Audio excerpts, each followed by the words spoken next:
S'abonnez-vous. Yo les gars, alors on parlait de match piège, on l'a vu, match. Mais moi, je suis fan de Majorque. Mais comment le coach peut me faire bouffer ça? Mais ça se fait pas. Comment tu peux dire 300 mecs, tu défends avec 300 mecs, mais c'était horrible, franchement. On est passé à ça de se faire piéger. On est passé à ça. Franchement, le match, pour vous dire, c'était pas un match plaisant. C'était une purge, c'était compliqué à voir. Ça a été vraiment un match délicat. On le remporte encore grâce à un Lewandowski qui nous sort des coups à la Lewandowski. Mais quand tu regardes le match dans l'ensemble, quand tu regardes le jeu que propose Majorque, quand tu regardes ce qu'on nous a servi, nous, en tant que fans de football, je suis déçu quand même. J'espérais voir un Barça flamboyant, bien sûr, mais j'espérais aussi voir quand même un Majorque qui essaye, quoi, frère. Je sais que tu as peur, mais à se cacher à ce point. Défendre à 10 tout le temps. Aller dans des contre-attaques et tout, casser le jeu, des fautes, c'est... Je ne sais pas comment vous avez perçu ce match, mais il y a beaucoup de choses à dire quand même. Malgré une petite victoire 1-0, on se rassure. Dans notre premier pas dans la jungle, c'est pas évident. Notre premier pas sur ce long parcours, c'est pas évident. Déjà à partir de mardi, on doit aller chercher l'Inter là, ça va fighter en Ligue des Champions.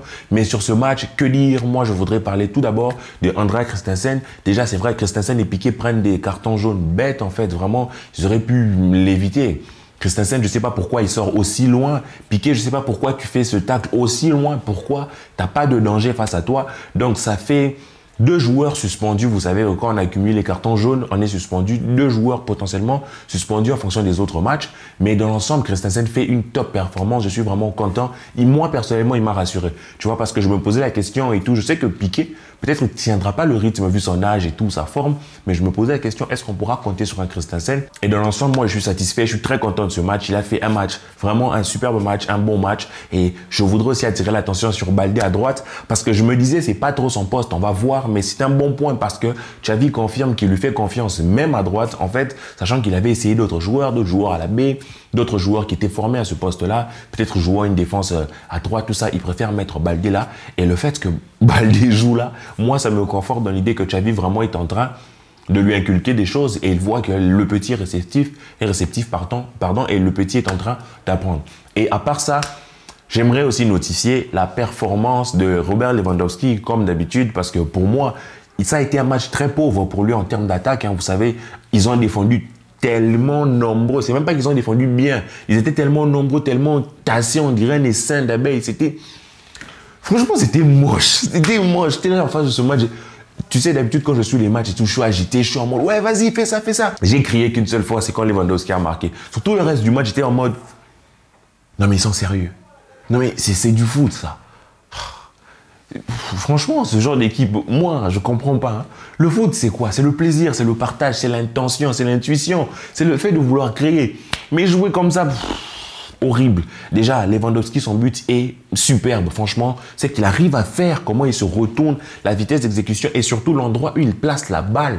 Parce que ce qu'il faut dire, c'est que pendant que l'action se passe, il n'est pas en un contre avec le défenseur seulement et il n'y a pas de joueur autour. Il y a plein d'autres défenseurs autour, mais il arrive à placer le ballon au bon endroit. Et je salue l'action de Ansu Fati, en fait, ce petit dribble-là qui emmène la passe et l'appel de Lewandowski totalement excentré, loin de sa zone de confort tout simplement, mais il arrive à planter ce but-là. C'est aussi pour ça qu'on l'a recruté, arriver à planter les buts quand il faut au bon moment pour essayer de nous faire du bien. Et Lewandowski, franchement, merci. Là, déjà, tu nous enlèves une épine du pied. On est content. Merci pour ça. Maintenant, si je dois parler dans la globalité, moi, j'ai trouvé que personnellement, nos ailiers n'ont pas eu vraiment beaucoup d'opportunités où ils pouvaient se mettre en avant, en évidence, avec des dribbleurs, avec des 1 contre 1. Et j'ai trouvé même que, désolé, peut-être on insiste, peut-être on répète, mais Jordi Alba n'a pas suffisamment proposé de dédoublement avec Ansu Fati. Je ne sais pas dire si ce sont les consignes de Xavi, parce que de l'autre côté, Dembélé a eu des dédoublements avec Baldé. Alors je trouve ça plutôt contradictoire parce que Dembélé, je pense, peut se débrouiller même seul. Sans dédoublement, Dembélé a les capacités physiques et tout, dans son dribble, tout ça, dans son 1 contre 1,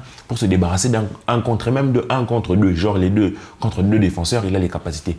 Mais Ansu Fati, qui est en train de revenir, il avait besoin de plus d'appui. Et Jordi Alba, j'ai trouvé encore une fois trop statique, n'a pas assez proposé, trop neutre. Tu vois, j'ai pas senti le besoin de faire plus et moi, ça me dérange. Ça me dérange, désolé.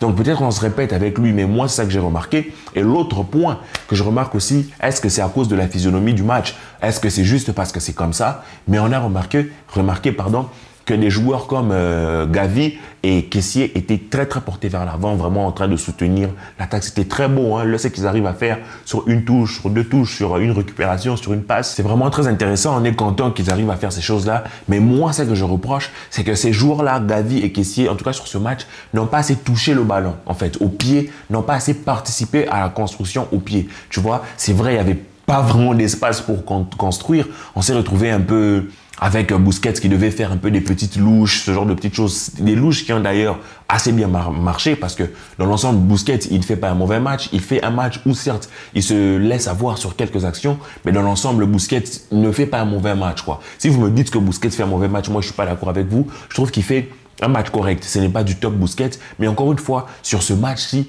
c'est pas un match. Moi, dès que j'ai vu, en fait, dans les 5 premières minutes, dans les 20 premières minutes, j'ai compris que ce serait pas un match où tu vas voir un mec qui pète tout parce qu'ils ont joué d'une manière horrible. C'est vraiment pas le football que moi j'aime voir. Même quand on joue contre un adversaire, je sais pas, faible et tout, c'est toujours plus honorable pour l'adversaire, même pour les fans, en fait, de se voir proposer quelque chose. Je ne sais pas, vous, les fans, vous quittez de chez vous, vous pointez, vous prenez des bus. Vous venez en voiture, certains vont à pied, en vélo, tout ce que vous voulez. Vous attendez dans une file d'attente, vous entrez dans un stade pour suivre un match de 90 minutes, 1h30. Dans l'ensemble, vous aurez dépensé peut-être 2-3 heures de votre journée pour assister à ça. Non, mes frères, donc le coach de Mallorca, là, je sais pas. Hein. Je sais pas, donc vivement que la Ligue des Champions reprenne, que l'on puisse avoir des matchs beaucoup plus ouverts avec des équipes qui arrivent à faire davantage de choses. Parce que ce match était vraiment un match, vraiment pour un fan de football, c'est vraiment pas un match intéressant à voir. C'était vraiment un match nul à chier, en fait. Si je dois le dire comme ça. Parce que l'équipe de Mallorca, franchement, n'a rien proposé, toujours cherché à aller en contre-attaque et tout ça. Mais sur quelques-unes de leurs opportunités, on a failli se faire avoir. Heureusement, on a vraiment, comme je vous ai dit en avant-match, pas en avant-match, en début de vidéo, qu'on est vraiment passé à ça de la mauvaise surprise. Donc du coup, ce sont 3 bons points, 3 points qui vont nous faire du bien. Demain, on va se poser pour essayer de voir le match du Real de Madrid, sachant que Séville a perdu contre Atlético de Madrid 2-0. On essaiera de voir, de décrypter ça ensemble. Et voilà, quoi. On espère que le Real va lâcher des points, sinon c'est nous-mêmes qui irons. On va aller leur faire du mal chez eux et tout. On va leur arracher ces points-là et on va repasser en tête de la Liga. Pour l'instant, Lewandowski, 9 buts 11 buts en 9 matchs, quelque chose comme ça. C'est son 9e but en Liga. Il caracole en tête. Pichichi, il est en train d'avancer. Mais je pense qu'il y a encore du travail, nous, de notre côté. Et j'ai senti peut-être... c'est pas de la nonchalance, c'est pas de la fatigue, mais sur certaines zones, sur certains moments, on entrait dans des faux rythmes où on avait le ballon, mais on n'en faisait pas grand-chose, ou plutôt on créait pas, on était sur un anti-fatigue qui veut forcer le dribble, un Dembélé qui ne tente vraiment pas. Tu vois, donc c'était vraiment un match assez terne en fait, un match où il n'y avait pas beaucoup de mouvements de part des deux équipes. Mais on a vu, comme je vous ai dit, un Lewandowski qui arrive à nous sortir toujours de la magie, qui arrive toujours à nous faire du bien. C'est pour ça que l'on l'aime. C'est pour ça que c'est un top numéro 9. C'est pour ça que c'est peut-être le meilleur numéro 9 au monde. Alors, pour l'instant, moi, je reste sur ça, sur cette bonne note que le Barça prend 3 points, évite le piège. Mais d'un autre côté, j'aurais voulu qu'Ansu Fati joue un peu plus, tu vois. J'aurais voulu peut-être sortir Dembélé et laisser Ansu Fati parce qu'il revient de blessure, tu vois.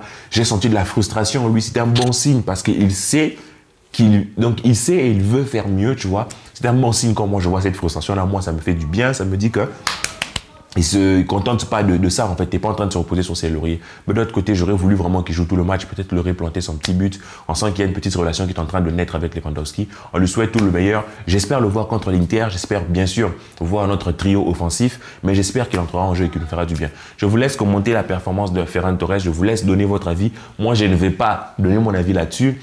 Un autre point que je tiens à signaler, Roberto qui rentre aussi, ça veut dire que petit à petit, il est en train de revenir en jambes. Ça veut dire qu'on s'offre une option de plus en tant que latéral droit. Je suis content d'avoir débriefé ce match. J'espère que vous avez pris du plaisir. Dites-moi en commentaire, patati patata, comment vous allez, comment vous avez trouvé le match.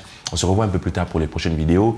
J'ai plein de choses à vous dire. Franchement, j'ai plein de choses à vous préparer, à vous proposer. J'espère être à la hauteur de vos attentes et que la paix soit sur vous les amis. Je vous laisse et ciao. Plus tard, on va se voir, ok? Allez, à tard plus.